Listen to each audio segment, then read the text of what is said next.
Senhor presidente, senhoras e senhores deputados, é com muito orgulho, como deputado federal nesse nosso país, que eu venho a essa tribuna nesse momento, fazer aqui um apelo a todo o plenário que está nessa noite trabalhando com muita eficácia, para que possamos tratar o assunto do impeachment da presidente Dilma Rousseff com muito carinho e apreço. Hoje, senhor presidente, na comissão especial feita para analisarmos a admissibilidade ou não sobre o impeachment da presidente Dilma Rousseff, tivemos uma verdadeira aula. Dois grandes juristas, o doutor Miguel Reale Júnior e a doutora Janaína Pascoal, nos deram uma verdadeira aula, não apenas aula de cidadania, mas uma aula de direito. Esses dois grandes brasileiros têm que ser lembrados para sempre na história do Brasil, como pessoas que fizeram aquilo que esse parlamento, durante anos, não conseguiu fazer, que foi parar e detectar os crimes cometidos pela então presidente Dilma Rousseff. Entre os crimes analisados e expostos no processo de impeachment desses dois grandes juristas, em quase 6.000 páginas estão pedaladas fiscais, má gestão administrativa, malversação de recursos públicos, compra de apoio parlamentar nas suas emendas, etc. e etc. Hoje, senhor presidente, nós ouvimos uma verdadeira aula não apenas sobre as questões do impeachment, mas um apanhado de todas as leis que falam sobre o impeachment no nosso país. A grande jurista Janaína falou conosco sobre a Constituição Federal no seu artigo 85, no seu inciso 4, que fala sobre a lei orçamentária, que faz parte da responsabilidade da presidente hoje no nosso país. Citou também a Lei 10.028 de 2000, e nesses ela citou dois artigos. O artigo 359-A, que cita a seguinte palavra: ordenar e autorizar ou realizar operação de crédito, intervenção no sistema interno ou externo sem prévia autorização legislativa, e também o artigo 359, a linha C, ordenar ou autorizar a assunção de obrigação nos 2 últimos quadrimestres do último ano do mandato ou legislatura, cujas despesas não possa ser paga no mesmo exercício financeiro ou, caso reste parcela a ser paga no exercício seguinte, que não tenha contrapartida suficiente da disponibilidade do caixa. Senhor presidente, talvez o medo que tenha o Partido dos Trabalhadores é que esses dois itens sejam extremamente analisados pela comissão e colocados em prática. Porque esses dois artigos não falam apenas que a presidente Dilma Rousseff tem que ser afastada do seu cargo, mas que também incorre em pena de crime e ela precisa ser presa, caso isso seja comprovado. De 1 a 4 anos, é o que diz essas duas alíneas da Lei 10.028 de 2000. Essas duas alíneas, a linha A e a linha C do artigo 359, fala que uma vez que o setor público cometa esses crimes, não pode ser apenas afastado, mas deve ser preso. Repito com todas as palavras, preso. Talvez seja esse o grande medo do Partido dos Trabalhadores. Não apenas isso, senhor presidente. A jurista também citou a Lei 1079 de 50, no seu artigo 10º e no inciso 9º, que eu quero aqui ler. Ordenar ou autorizar, em desacordo com a lei, a realização de operação de crédito com qualquer um dos demais entes da federação, inclusive as entidades de administração indireta, ainda que na forma de renovação, de refinanciamento ou postergação da dívida contraída anteriormente. Nesse artigo, senhor presidente, explicitamente, ela deixou bem claro que o governo que aí está fez aquilo que não devia, buscou empréstimos escusos junto a entidades que são filiadas ao governo, ou seja, o BNDES, a Caixa Econômica Federal. Houve crime, sim. Não há golpe nenhum em andamento, como insistem os petistas e a sua base em dizer. Se há golpe no Brasil, senhor presidente, esse golpe vem sendo aplicado há 13 anos. 13 anos de desestabilização da sociedade brasileira. E o que eu falo aqui não é nada constrangedor, mas é muito triste falar que o nosso país foi dividido. Eu ouvi agora, alguns minutos atrás, o líder do governo dizer que nesse momento aqueles que são deputados em oposição falam sobre dividir o país, que nós dividimos o país. Será mesmo que é a oposição que divide o país? Nesses últimos 13 anos, os irmãos brasileiros entraram em conflagração. Nesses últimos 13 anos, o Brasil foi dividido sim, mas foi dividido em castas, brancos e negros, índios e ruralistas, crentes e ateus. Nesses últimos 13 anos, o Brasil foi dividido entre ricos e pobres, nós contra eles, e é o que nós estamos vendo agora.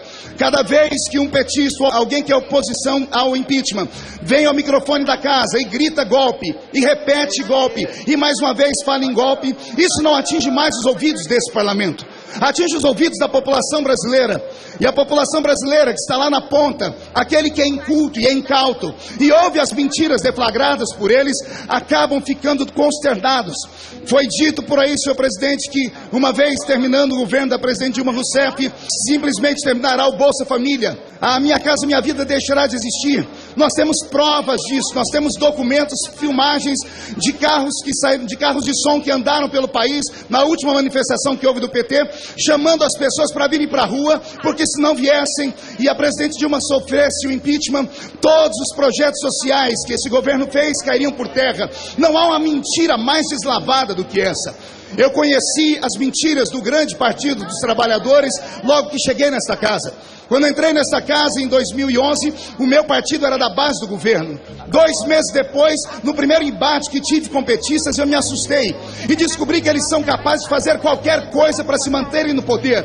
Fazem qualquer coisa, como disse a presidente Dilma Rousseff em um discurso. Faz, se preciso for, o diabo para permanecer no poder. E é isso que está acontecendo agora. Fico muito preocupado. Fico preocupado porque há 13 anos atrás aconteceu nesse país algo que nunca se sonhou na história do mundo. Uma esquerda ascender ao poder sem nenhum tipo de derramamento de sangue. E isso foi mérito do Partido dos Trabalhadores. Há 13 anos atrás o Partido dos Trabalhadores assumiu esse nosso país sem derramar uma gota de sangue, sem haver nenhum tipo de violência. Só que 13 anos depois, quando os crimes estão sendo mostrados, quando metade do partido, ou pelo menos a metade daqueles que fundaram o partido estão atrás das grades, isso preocupa e macula o coração daqueles que votaram no Partido dos Trabalhadores. Ora, senhoras e senhores, é notório que nesse momento existe uma divisão no país, sim. Houve aqui em Brasília, há poucos dias atrás, uma manifestação do Partido dos Trabalhadores e os movimentos sociais vieram em peso. Lembrando que esses movimentos sociais não vieram por vontade própria, vieram porque foram pagos a um preço de R$30 e um pão de mortadela dado a todos eles. E foi encontrado entre eles foices e martelos. E por falar em foice e martelo, permita-me aqui fazer uma analogia. Nos últimos 13 anos, o Brasil foi governado assim, com foice e martelo. Mas, incrivelmente, na última semana, lá na comissão do impeachment, os petistas chegaram com flores e entregaram flores nas nossas mãos. Foi um pouquinho tarde demais. Não adianta vir agora com esse espírito, entre aspas, de humildade, porque a arrogância do Partido dos Trabalhadores sempre sufragou todo tipo de pensamento que há dentro dessa casa. Falar com um petista alguns anos atrás era impossível. Olhavam a gente de cima para baixo. Criaram castas nesse país. O MST se tornou uma casta e depois vimos o porquê. O exército de Stedley. A CUT também. E hoje nós vemos esses líderes desses movimentos ameaçando a população brasileira, dizendo que vão para a rua com as suas armas, não sei que tipo de armas são, fazem uma alegoria, colocam medo na população brasileira e as pessoas estão apavoradas. O brasileiro não é assim. O brasileiro é um povo ordeiro. O brasileiro é um povo trabalhador que acorda às 4, 5 da manhã em busca do seu pão de cada dia. Está muito chato ser brasileiro. O politicamente correto ensinado por esse partido através do MEC e outras coisas mais, criaram no nosso país um sistema de caos, um sistema de coisas. Não se pode falar mais nada, não se pode pensar mais nada, não se pode expor o seu pensamento, que você é processado por isso, é processado por aquilo e por aquilo outro. Senhor presidente, senhoras e senhores deputados, está chegando o fim dessa organização que está triturando o coração do brasileiro. Não é preciso acontecer apenas o impeachment por todos os crimes revelados. É preciso acontecer, como eu disse, não apenas o impeachment, mas a falência desse partido. É preciso pedir a extinção do PT nesse país. Basta olhar as figuras que estão entre eles. E não bastasse isso, os jornais hoje mostram qual é a atitude da presidente Dilma Rousseff no desespero de ser impeachmentada. É claro que na comissão do impeachment ela não tem voz, porque lá nós temos vez. Mas aqui nesse plenário eu fico muito assustado. Senhor presidente, chega aos ouvidos do Brasil que o Partido dos Trabalhadores pegou os 600 ou 800 cargos do PMDB e começou a distribuir entre parlamentares aqui dentro. Fiquem esses parlamentares alertas. Se vocês não se lembram, quero relembrar como pastor. Há na Bíblia Sagrada uma história de um cidadão que também traiu o seu partido. E traiu por 30 moedas. E o que aconteceu com ele? se suicidou. Quero dizer a esses nobres companheiros que estão, entre aspas, se vendendo, vocês podem estar incorrendo simplesmente num suicídio político. É isso que vai acontecer, porque nós não vamos nos calar. Na votação do impeachment, esse plenário estará cheio, a casa estará cheia, o país inteiro estará olhando para nós. Chega de barbaridades, chega de destruir o moral das nossas crianças, das nossas famílias, chega de colocar pessoas contra pessoas e chega de rotular pessoas. Possivelmente alguém vai querer falar da minha igreja, como isso já acontece. Possivelmente alguém vai querer fazer alusão a um cartão de crédito, como já aconteceu, e a gente não pode nem fazer uma piadinha nesse país, como eu disse, que você simplesmente é torturado. Eu quero terminar, senhor presidente, com um poema que foi me entregado esses dias por um senhor chamado Maurício. O poema é esse: chora petista bolivariano, a roubalheira do PT está acabando, tua conduta é imoral, porque fere os princípios da Constituição Federal. E tenho dito, senhor presidente, muito obrigado.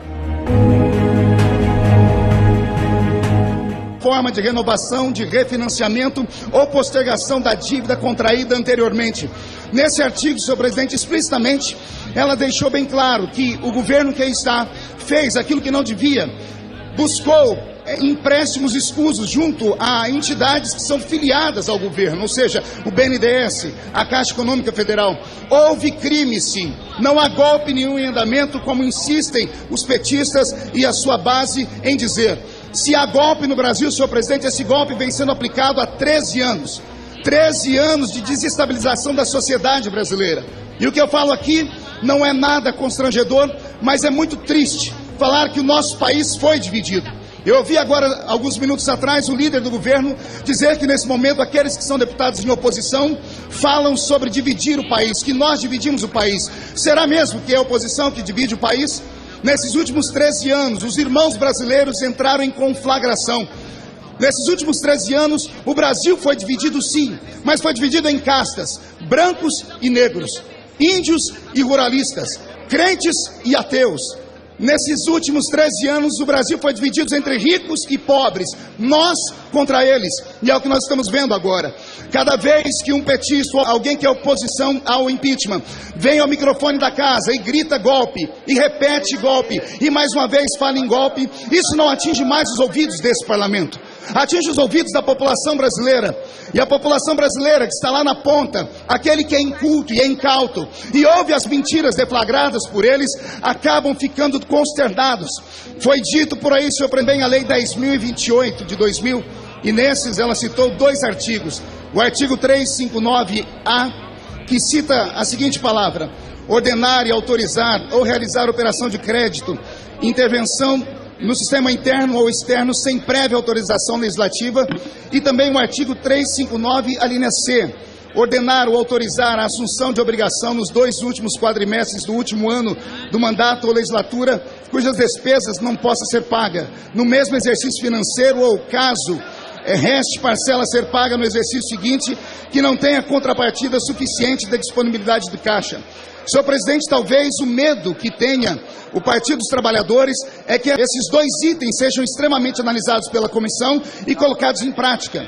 Porque esses 2 artigos não falam apenas que a presidente Dilma Rousseff tem que ser afastada do seu cargo, mas que também incorre em pena de crime e ela precisa ser presa, caso isso seja comprovado. De 1 a 4 anos, é o que diz essas 2 alíneas da Lei 10.028 de 2000. Essas 2 alíneas, a linha A e a linha C do artigo 359, fala que uma vez que o setor público cometa esses crimes, não pode ser apenas afastado, mas deve ser preso. Repito com todas as palavras, preso. Talvez seja esse o grande medo do Partido dos Trabalhadores. Não apenas isso, senhor presidente.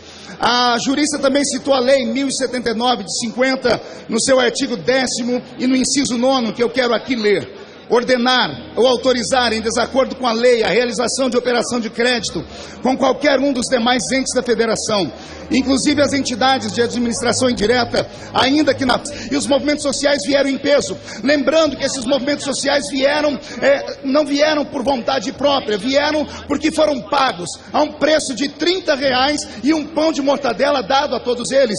e foi encontrado entre eles foices e martelos. E por falar em foice e martelo, permita-me aqui fazer uma analogia. Nos últimos 13 anos, o Brasil foi governado assim, com foice e martelo. Mas incrivelmente, na última semana, lá na comissão do impeachment, os petistas chegaram com flores e entregaram flores nas nossas mãos.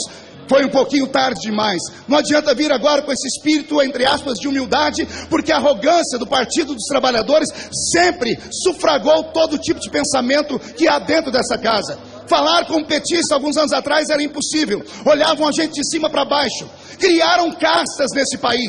O MST se tornou uma casta e depois vimos o porquê. O exército de Stedley. A CUT também. E hoje nós vemos esses líderes desses movimentos ameaçando a população brasileira, dizendo que vão para a rua com as suas armas. Não sei que tipo de armas são. Fazem uma alegoria, colocam medo na população brasileira e as pessoas estão apavoradas. O brasileiro não é assim. O brasileiro é um povo ordeiro. O brasileiro é um povo trabalhador que acorda às 4, 5 da manhã em busca do seu pão de cada dia. Está muito chato ser brasileiro. O politicamente correto ensinado por esse partido através do MEC e outras coisas mais, criaram no nosso país um sistema de caos, um sistema de coisas. Não se pode falar mais nada, não se pode pensar mais nada, não se pode expor o seu pensamento, que você é processado por isso, é processado por aquilo e por aquilo outro. Senhor presidente, senhoras e senhores deputados, e presidente que, uma vez terminando o governo da presidente Dilma Rousseff, simplesmente terminará o Bolsa Família. A Minha Casa Minha Vida deixará de existir. Nós temos provas disso, nós temos documentos, filmagens de carros que saíram, de carros de som que andaram pelo país, na última manifestação que houve do PT, chamando as pessoas para virem para a rua, porque se não viessem e a presidente Dilma sofresse o impeachment, todos os projetos sociais que esse governo fez cairiam por terra. Não há uma mentira mais deslavada do que essa. Eu conheci as mentiras do grande Partido dos Trabalhadores logo que cheguei nesta casa. Quando entrei nesta casa em 2011, o meu partido era da base do governo. 2 meses depois, no primeiro embate que tive com petistas, eu me assustei e descobri que eles são capazes de fazer qualquer coisa para se manterem no poder. Fazem qualquer coisa, como disse a presidente Dilma Rousseff em um discurso. Faz, se preciso for, o diabo para permanecer no poder. E é isso que está acontecendo agora. Fico muito preocupado. Fico preocupado porque há 13 anos atrás aconteceu nesse país algo que nunca se sonhou na história do mundo. Uma esquerda ascender ao poder sem nenhum tipo de derramamento de sangue. E isso foi mérito do Partido dos Trabalhadores. Há 13 anos atrás o Partido dos Trabalhadores assumiu esse nosso país sem derramar uma gota de sangue, sem haver nenhum tipo de violência. Só que 13 anos depois, quando os crimes estão sendo mostrados, quando metade do partido, ou pelo menos a metade daqueles que fundaram o partido estão atrás das grades, isso preocupa e macula o coração daqueles que votaram no Partido dos Trabalhadores. Ora, senhoras e senhores, é notório que nesse momento existe uma divisão no país, sim. Houve aqui em Brasília, há poucos dias atrás, uma manifestação do Partido dos Trabalhadores. Senhor presidente, senhoras e senhores deputados, é com muito orgulho, como deputado federal nesse nosso país, que eu venho a essa tribuna nesse momento, fazer aqui um apelo a todo o plenário que está nessa noite trabalhando com muita eficácia, para que possamos tratar o assunto do impeachment da presidente Dilma Rousseff com muito carinho e apreço. Hoje, senhor presidente, na comissão especial feita para analisarmos a admissibilidade ou não sobre o impeachment da presidente Dilma Rousseff, tivemos uma verdadeira aula. 2 grandes juristas, doutor Miguel Reale Júnior e a doutora Janaína Pascoal, nos deram uma verdadeira aula, não apenas aula de cidadania, mas uma aula de direito. Esses 2 grandes brasileiros têm que ser lembrados para sempre na história do Brasil, como pessoas que fizeram aquilo que esse parlamento, durante anos, não conseguiu fazer, que foi parar e detectar os crimes cometidos pela então presidente Dilma Rousseff. Entre os crimes analisados e expostos no processo de impeachment desses 2 grandes juristas, em quase 6.000 páginas, estão pedaladas fiscais, má gestão administrativa, malversação de recursos públicos, compra de apoio parlamentar nas suas emendas, etc. e etc.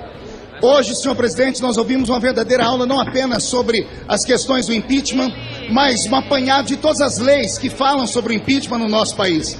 A grande jurista Janaína falou conosco sobre a Constituição Federal no seu artigo 85, no seu inciso 4, que fala sobre a lei orçamentária, que faz parte da responsabilidade da presidente hoje no nosso país. Citou também